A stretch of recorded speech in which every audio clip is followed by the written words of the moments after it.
Well, it's the warming of the planet that had former presidents and Nobel Peace Prize winners teaming up with tens of thousands of protesters around the world today.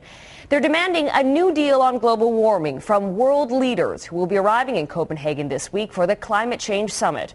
But as Ken McGilvery reports, calls for action have so far only amounted to a whole lot of finger-pointing.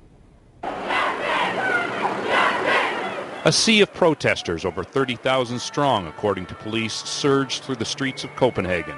While mostly peaceful, close to 400 were arrested, many for violating Denmark's strict laws against carrying pocket knives or wearing masks during demonstrations. This huge protest comes just days before more than 100 world leaders converge on the Danish capital to try to hammer out a deal on cutting carbon emissions. We're here to give a message to the politicians of the world. Not just to keep talking, but actually to decide something.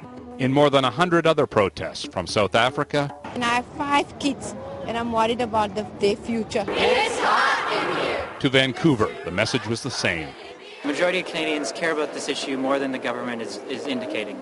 And we want them to listen. Wealthy countries are expected to face a showdown in Copenhagen with developing nations that want billions of dollars in compensation to help deal with the effects of climate change. And while the U.S. says it supports financial assistance, its climate change envoy prompted an angry rebuke from China when he insisted the U.S. is not in debt to the world for its historic climate change emissions. I was shocked, personally. I was shocked.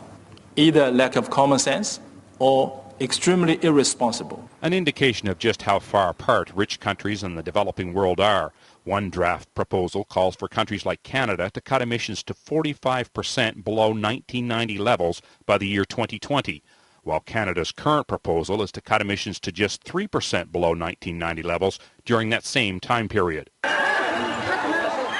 But if today's protests are any indication, Canada's position is unlikely to get much support.